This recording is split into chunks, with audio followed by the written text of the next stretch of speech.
دەنگتان بدەن بەو ئاڵەیەی دەنگتان بدەن بەو ئاڵەیەی کە سمبولی سێبەری هەموو دنیاە.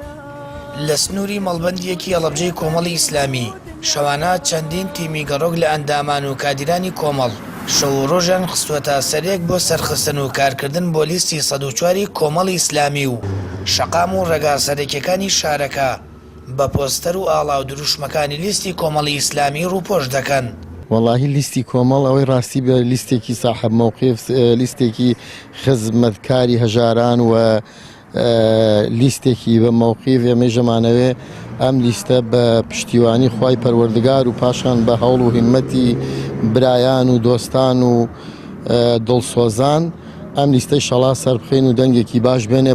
ئەندامانی کۆمەڵی ئیسلامی دەڵێن کۆمەڵ لە ماوەی ڕابردوودا بەردەوام لەبەرەی خەڵک و میلەت بووە و هەر بۆیە لیستەکەش بە لیستی هەڵوێست و مەردایەتی ناونراوە.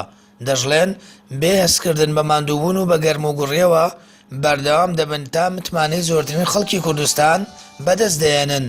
جێگیرکردنی دادپەروەری و خزمەتکردنە بە مرۆڤایەتی دیارە کۆمەڵی ئیسلامیش یەکەم و سەرەتاشت کە بەرزی کردووەتەوە ئەوەیە کە خزمەت بە مرۆڤایەتی بکات و ئەمەیشە پاڵنەرە بۆ ئێمە و مەبدەئە لامان ئەساسە لامان و بە یارمەتی خوا ئینشاءڵڵا ئێمە دەبینە جێی ئومێدی ئەو خەڵکە و هەتا ئێستاش ئێمە لە ڕێگەی نوێنەرەکانمانە توانیمانە ئەوە بسەلمێنین کە خاوەن هەڵوێست بین. پێمان وایە خەریکی جێبەجێکردنی ئەرشێکی گەورەی ئینسانین ئەرشێکی گەورەی ئاینین ئەو ئەرشێکی گەورەی نیشتیمانین لەبەرەوەی مانوو نابین بەردەوام شەوانە بە پێویست فلێکس و وەسایلەکانی بانگەشەی هەڵبژاردننی کۆمەڵی ئیسلامی هەڵەواسین و هەوڵە دەین لەگەڵ خەڵکی ڕازگۆ و خەڵکی تێکۆشەر و خەڵکی دڵسۆز و خەڵکی ژیر و دڵسۆز بەم خاک وڵاتە بە هەمووان پێکەوە ئەم لیستە سەرخەین. کۆمەڵی ئیسلامی بە لیستی 104 بەشداری هەڵبژاردننی ئەنجومەنی نوێنەرانی عێراق دەکات و هەمیشەش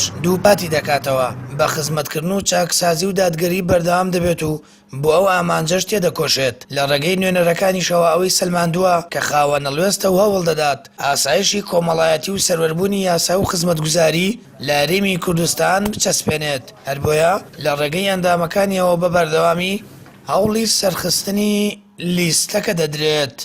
سامان فەتاح کەناڵی ئاسمانی پەیام هەڵەبجە.